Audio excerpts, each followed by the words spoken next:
Hi guys, so I am back. This is Scorpio's message for the weekend. We got the Four of Cups. There's something you want, there's something you're praying for, there's something you're hoping happens, right? But what I'm getting here is stop focusing on things that haven't happened yet and start focusing on the things that are there for you, or the people or the situations that are there for you.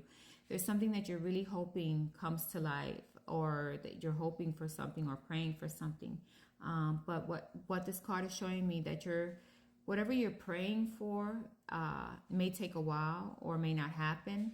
But what it's telling me is to be focused on the here and now, what you have going on for you now, what is positive in your life now, what are things that are right in front of you that you haven't been paying attention to that could bring you the happiness you need now. It's okay to pray for the things we want, but when we don't see all the happiness around us, or we don't see what the things that we should be positive for, we neglect that part, and what happens? We don't get what we're hoping for. So staying positive and being in the positive and looking at all the goodness you have here. So, this person has 3 cups here standing, but this person is wishing on another cup here. Why? When you got 3 cups right in front of you, and being grateful for that, right? Asking God, you know what? Thank you, God, for all these 3 cups. And if I get this cup, and if not, I'm so grateful and happy for whatever is happening in my life right now. So that is the message for you, Scorpio. Okay, so those were your weekend messages, everyone. I wanted to get that out there for everyone, but I want to do a daily message. But before I go into the not the daily message, the overall general message for everyone and the message for Mercury retrograde, I wanted to tell you that I only believe in Western and tropical astrology because of my experience with it, okay? I do believe that we have all the planets affect us in some way. And my life has been reflective of that. Now, I know there's surreal astrology and there's Vedic, and they're kind of compatible, those two. Vedic doesn't take every planet into consideration, but Western does, and that's why I appreciate Western much more. Western deals with the axis and how the planet is, rotating, and how many light years away. So all these numbers are correlated, and they look at historical events and when Pluto was in Aquarius or when Pluto was in Capricorn, and that's what they take into consideration as we move forward. Yes, they're saying, oh, you know what, Pluto is still in Capricorn. Well, Pluto is the slowest moving planet ever. It is going to be in the constellation of Capricorn. Does it mean it's affecting Capricorn? No, because how you know when is affecting Capricorn? Depending on the degrees of where Pluto's at. The degrees 300 to 330 is Aquarius, and that's where Pluto's at. So Pluto now is in Aquarius. I can't say that more and more. I mean, unfortunately, surreal and Vedic don't take into consideration these things. They're just looking at, where it's at in the sky. They're looking at where it's at in the sky, where it's at in regards to the constellations. No, for Western, it's more like looking at the numbers, the degrees, and seeing exactly which degree Pluto is in to tell you exactly where it's at, because it's such a sluggish moving planet that it'll be forever in one constellation. So that's not the way it works, right? You can't think of it that way. You got to look at the degrees it's in and see where it's at to see where it's at, okay? Because it's going to move through it. Not like other planets. Other planets, you could say, hey, Jupiter's here or Saturn is in this, and you'll see them there. It's not like that for Pluto because it's 600 and something light years away, guys. So you got to start thinking a little more logically when it comes to astrology, okay? I don't believe there's 13 zodiac signs. I only believe there's 12. My intuition is telling me it's 12. My experience with everything is telling me it's 12. So that's what I agree with.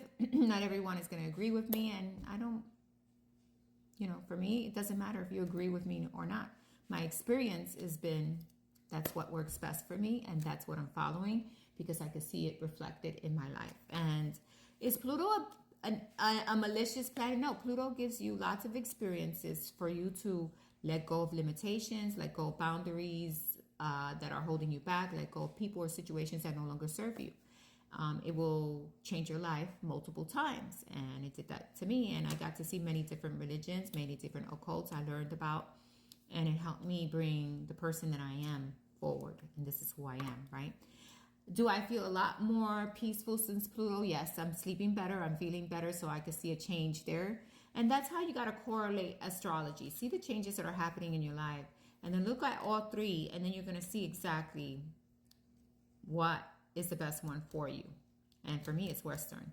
And since I'm living in the United States, that makes more sense to me. My moon sign, I never got it. Vedic deals with moon sign.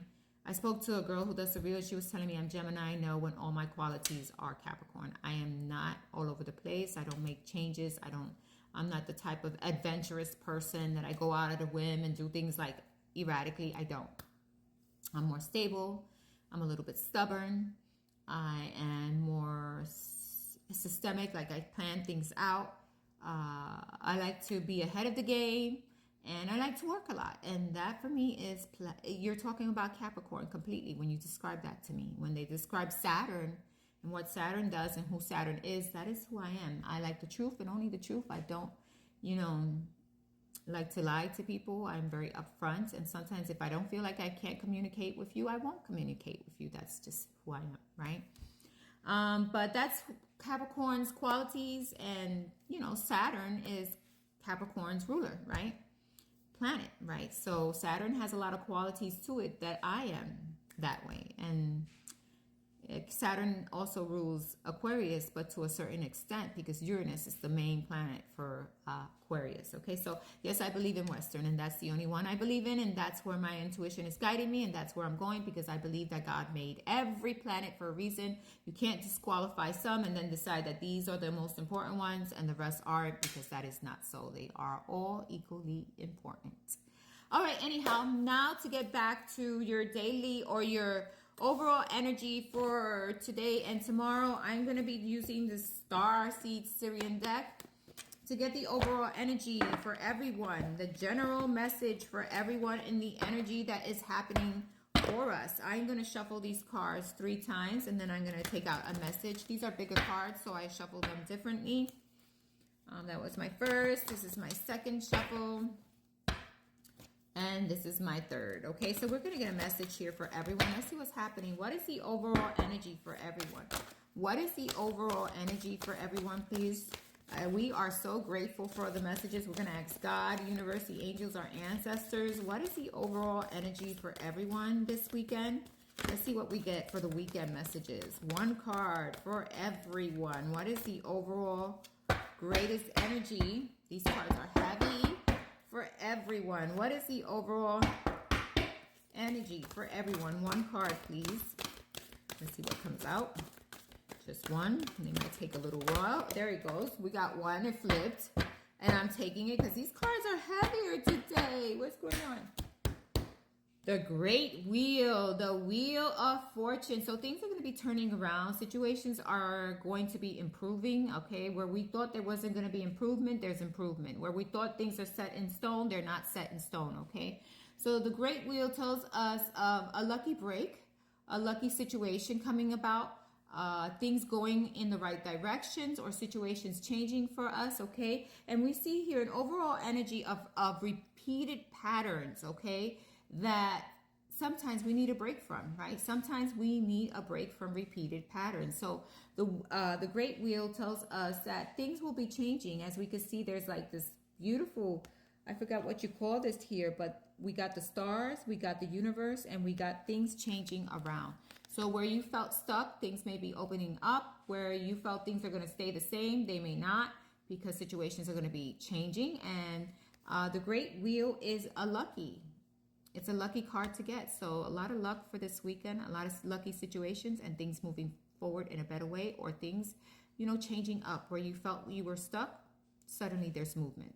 All right, so that is the meaning of the Great Wheel. So we're going to take that card apart and we're going to get a message for what is Mercury's main energy this time. Mercury is going retrograde. What is the message for Mercury?